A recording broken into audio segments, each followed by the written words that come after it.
You say goodbye and I say hello. What? Oh, What? Benny, Lynn, wake Benny, up! oh, Wake Benny, up! Benny, no, don't go, Benny.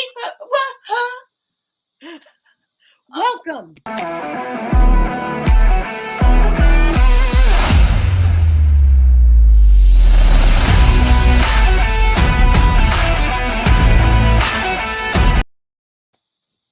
Welcome to the upper deck for Pinstripe Chronicles. I'm Chris, that's Lynn, and it's a whole new ball game in Yankee Land now. We have goodbyes and hellos and everything in between. How you doing, Lynn? I'm doing okay, Chris. I Little, hear your voice. yeah, Don't strain yourself. Drink your tea. I got it. I got my double bag tea. Well, this week, the unthinkable happened.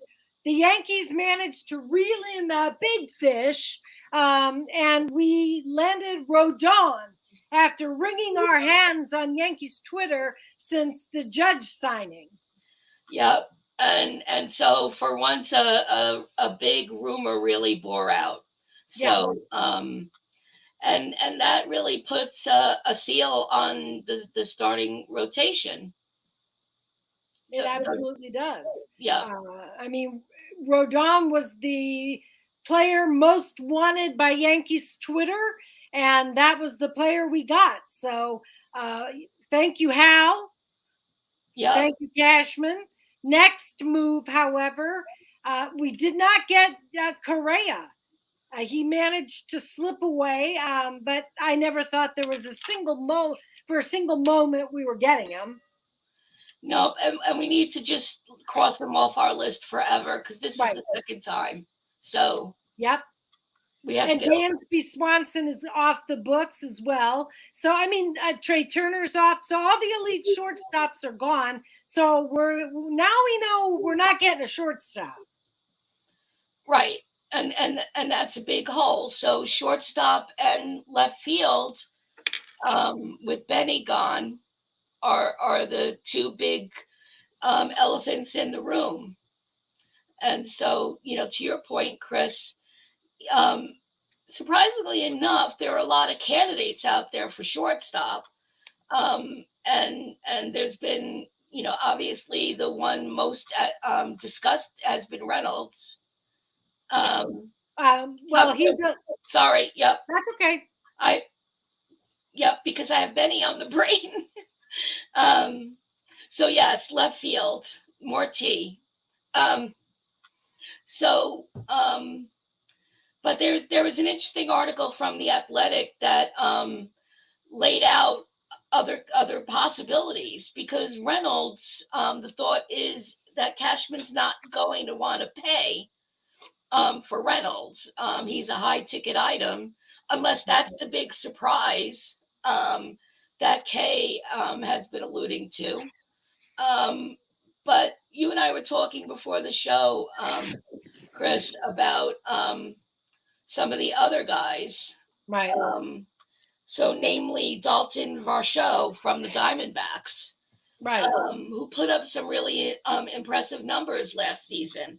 He was one of the best outfielders in baseball. He was highest of all qualifying outfielders for his OAA, and he hit 27 home runs and 16 stolen bases. Yeah. So think about an outfielder with someone like him, Bader, and Judge. Yeah. That would be hot. That would be very hot.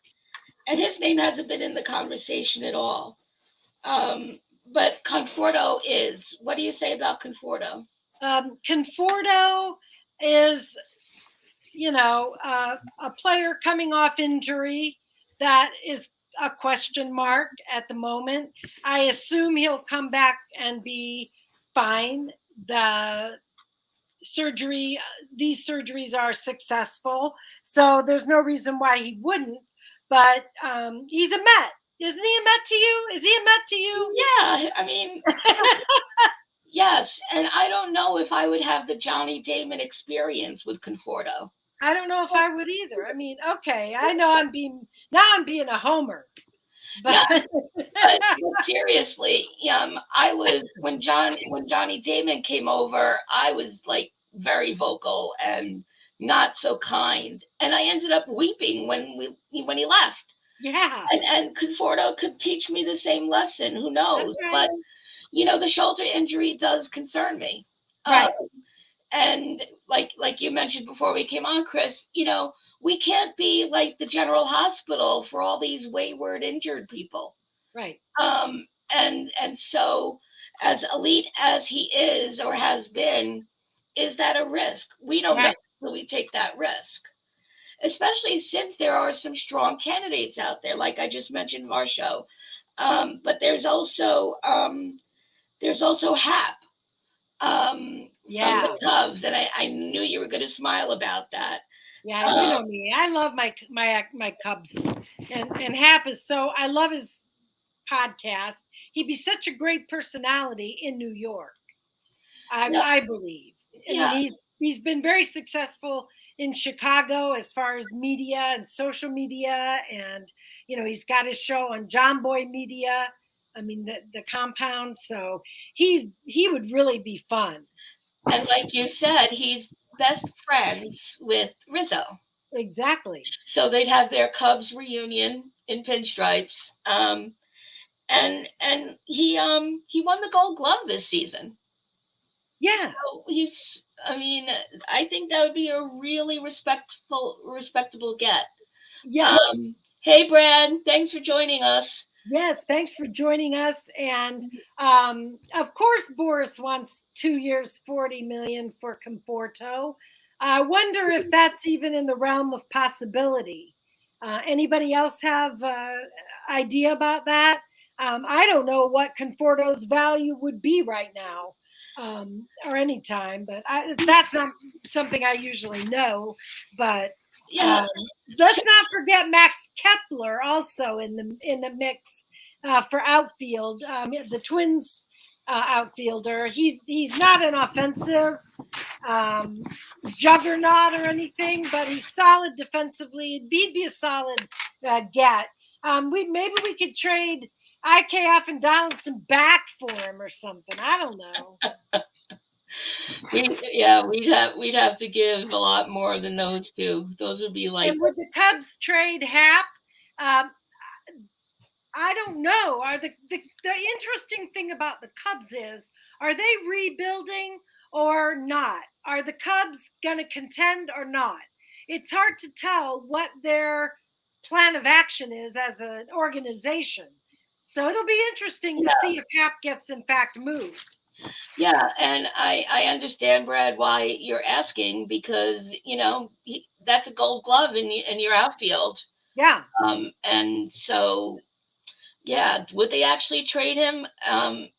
The other part of that question is, would Hal actually pay right. the money for it, or would they be putting together some kind of a package? Which was the talk also about Reynolds was, because of how much Reynolds wants, he'd have to give up, some guys as well.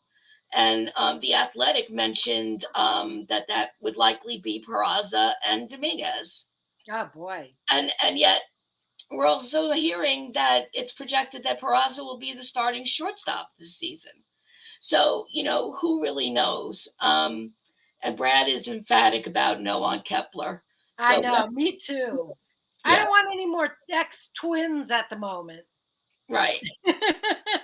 Let the twins stay together. It's traumatic. Let the twins be the twins, for God's sakes. And back to something you just said. Wait, it's gone out of my head. Oh, shortstops. I don't believe myself. I mean, we've got a glut of shortstops right now in the system, and it seems like the Yankees love IKF, and they have these magical defensive metrics that nobody else has that say he's a good defensive outfield, or I mean, good defensive player. I've looked up the numbers and I did not find that to be the case. But Nope. And a lot of people, after that claim was made by Boone, the numbers just didn't add up. Like, what was he looking at when he said that? When we all could look up Baseball Reference ourselves Right. and see the deal. Um, unless that was a relative statement, like, okay, yeah, better than Torres at short. I'll give him that. Yeah. Um, but That's not hard to do. that's why I said, that would be okay. I could agree with him on that. But, and gosh, I don't know how many episodes by now I've said it. You bring two third basemen onto the team in Donaldson and IKF, Ah, which again is a I'm still asking why.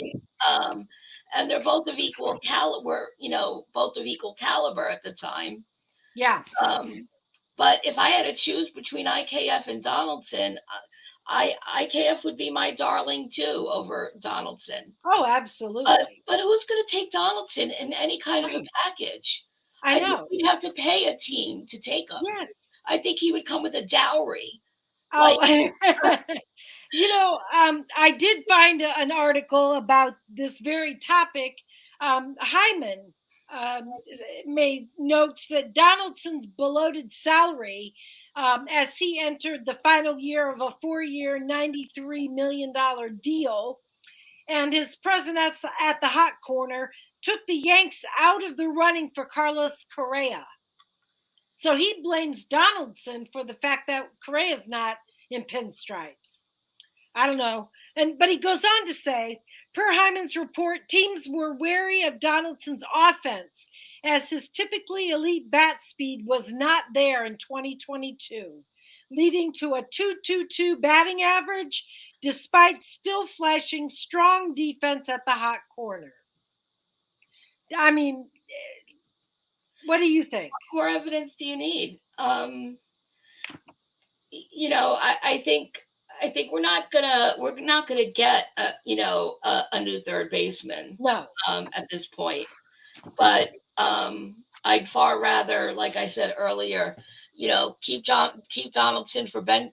Well, if we're keeping him, and I'm sure we are, because no one's going to take him, keep him on the bench for depth.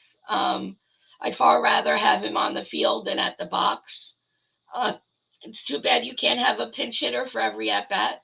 Um, I think that should be in the next contract for people like Donaldson. He just was a huge disappointment. He Uh, was, and and Hicks the same. yes, Hicks, in the midst of his 7-year, $70 million deal, was finally healthy but not productive, finishing the year with a 216 batting average and just 8 home runs. And might I remind you, he bragged before the season that he would be a 30-30 man, yes, which I think that's what got him. He should never have said that. right. No, he threw down a gauntlet that he really, it was hubris on his part. And Right. Welcome in, Elliot. hey, Elliot, and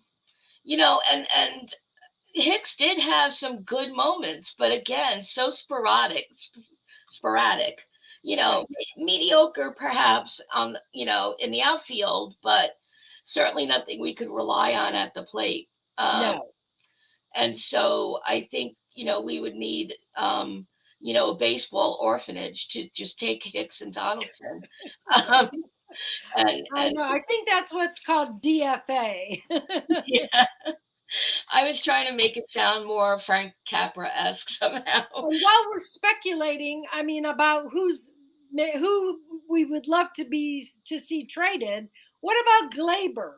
The Yankee fans are very strong opinions about Glaber being traded or not being traded. What's your take on that? So I could see where he would be a value. This would be the last year for me. This is the Yankees' only opportunity to try to trade him. He's 26, and he still has the young chip. And he also just has a half a chip in that he had a better season this year than last, and Right. perhaps found the most natural position that he would have. Right. Last year there'd be no deal, but this Right. year He did okay at second base.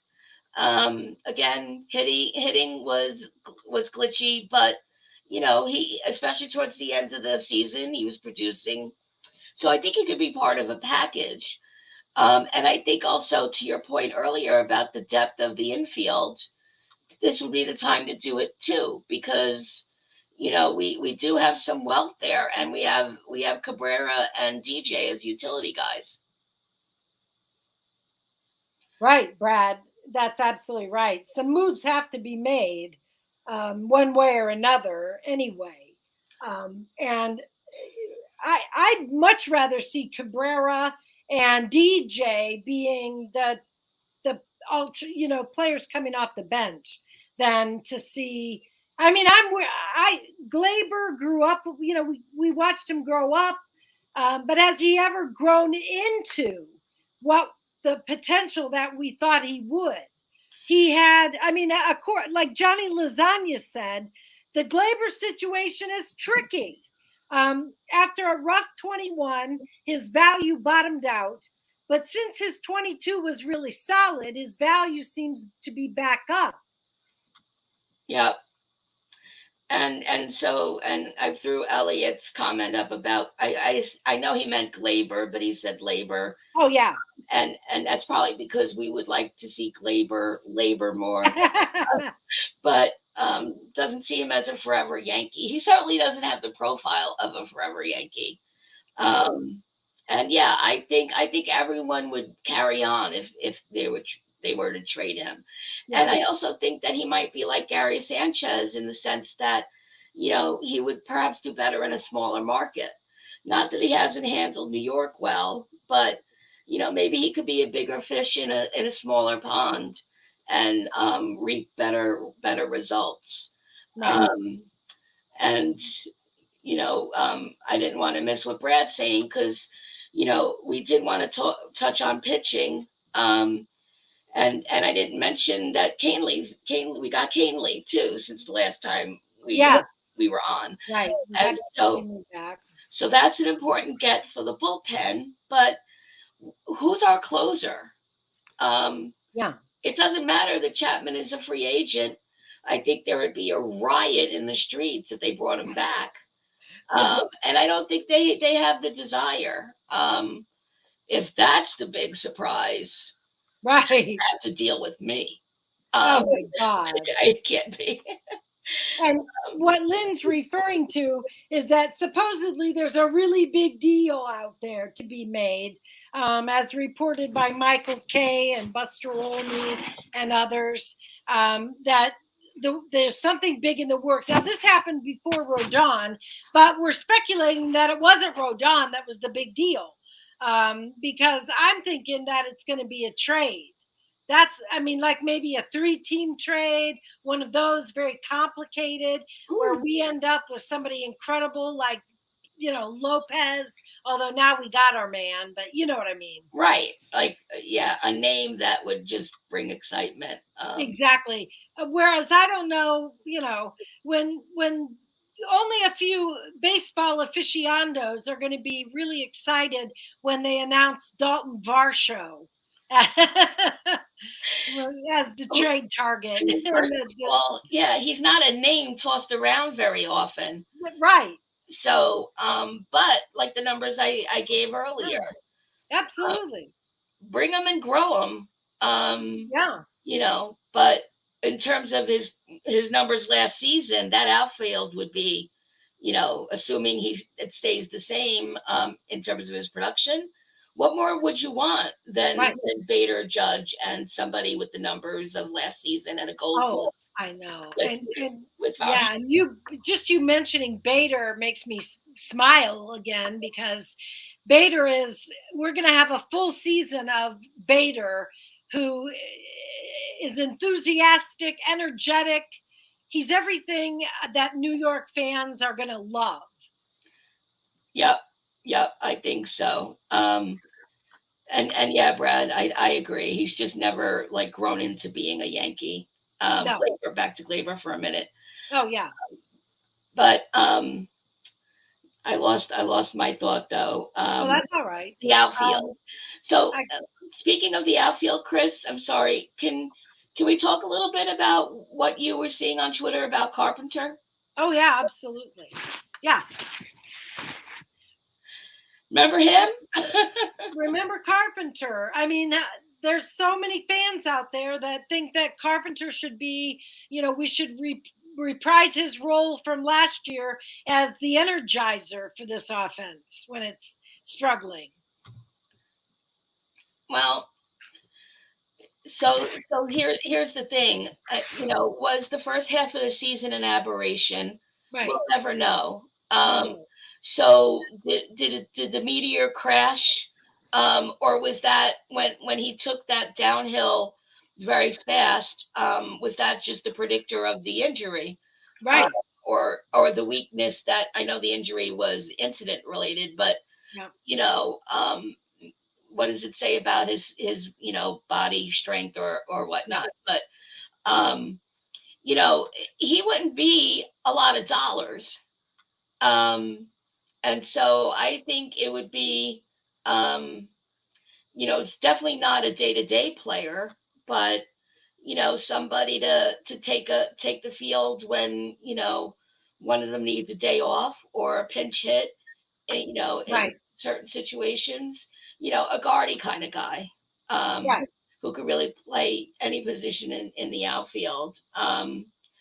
And so I'd have no objections, but I think it'd be interesting to poll on Twitter about that. Right. Well, Yankee Slut actually did a long conversation on Twitter Mhm. about bring Carpenter back, and I was surprised that she was pro Carpenter. I'm not anti Carpenter, but I just feel like I feel like the Yankees can do better than Right. that, but maybe they can't. But here's what she had to say in essence. Carpenter's value to New York's Yankees lineup wasn't just in his production, it was in his fit. Left handed, 79.1 contact rate, and an obscene 60% pull rate, and 53.3 fly ball rate. He also brought a veteran acumen from a winning market where he won multiple pennants. Right. So he has all of that in his portfolio, but Right. to be fair, the same argument I had earlier, um, he's coming off an injury, Right. and with his age, is it even more of a risk? But look, I love my Matty mustache. I would have no problem with him signing him for another year for the purposes I just Right. mentioned. No. And it's interesting because Yankee Slut is very careful about who she makes that kind of a strong statement about. Right. So that makes me want to go back and really look at all his numbers, and Yeah, absolutely. she's totally data driven. So Yeah, and not only that, but she makes mention of the fact that he's a veteran presence with who knows how to win. And those guys can be invaluable in the clubhouse, I'm sure, that's when right. you're in the postseason. Yeah, give Judge another partner to do that. Right. Another leader Yeah, who's been there, done that, and actually been successful. right. And we heard that that's exactly what he was doing before he had to go out. Um, and I just want to share what Michael H said in the comments. Absolutely. As much as we're talking fielding right now, we can't ignore our need for those contact hitters and consistent contact hitters. And I think we're also shy on left hand batters. We need some lefties. And so get us a strong lefty, who makes contact. Um, Otherwise, and he says that we'll probably have another disappointing season. Right. You know what? I don't think I could take another disappointing season like last year when the offense went for long stretches without any productive, without any productive production.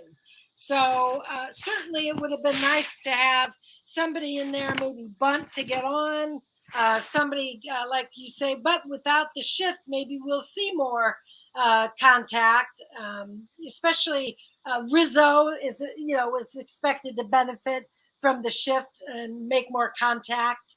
That seems to me an open question at the moment as to whether the shift will actually, be have that result. Right. I guess the one to watch would be Joey Gallo and how he does. If, about the shift and improving numbers, but he's not with us, so that's irrelevant. Right. But just shooting up Elliot's response to you there, Chris, about Carp. Yep. And so that I think that takes us. Where do you want to go now, Chris? We have. Well, I wanted to mention Tiki Barber's comment on Hal, and I wish I had made a note whether this was. I think it was before the Rodon news broke. But anyway, Tiki said Hal's business sense is getting in the way of his Yankee sense. And I thought that was so interesting because fans have been very critical, obviously, of Hal and the philosophy that this team espouses of fielding competitive teams and not fielding championship teams. However, do the moves the Yankees have made this offseason with Rizzo, Judge, and Rodon, are those indications that Hal's ready to make a change? Or is that an indication that, the wallet is going to start going, yeah. Well, and so I would take Tiki Barber's question of, is his business sense getting in the way of his Yankee sense, and just counter, what Yankee sense? Other than what we've seen this season. But I think Hal's business sense is always going to get in the way. I think so too. I hope that this, Scrooge, being unscrooged this off season continues, but maybe we just need to consistently boo him at big events. Yeah, absolutely. I mean, I think it's cause and effect. He got booed at the Jeter ceremony, and the result was we got Judge and Rodon. So thank you, fans, for giving us this result. So that's the plan, everybody. Opening day, Old Timers Day. Yeah. That's the plan. We got to keep the momentum going. We got to keep the pressure on Hal. Well, we've come down to the wire here, and we want to get in our trivia questions. Let me turn that over to Lynn. Yep, sure. And so our friend Elliot, who is joining us live, gave us a good one. We actually have two this week.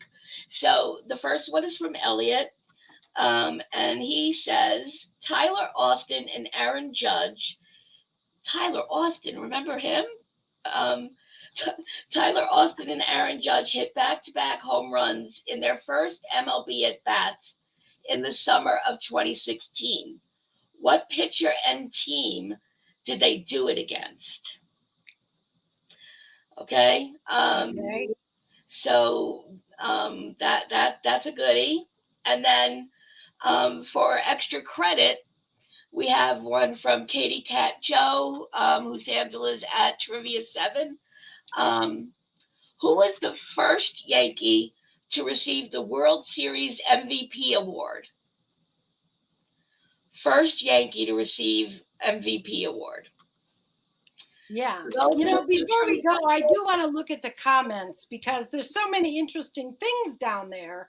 Brad just saying that Hal talked a big game early in the offseason and delivered. And then Michael saying, they added to, there's two sides to that coin because we still have the weaknesses that we have. I agree with Michael. Yeah. What's going to happen if we don't get a left fielder? Right. We're going to have Cabrera, and that wouldn't surprise me in the least.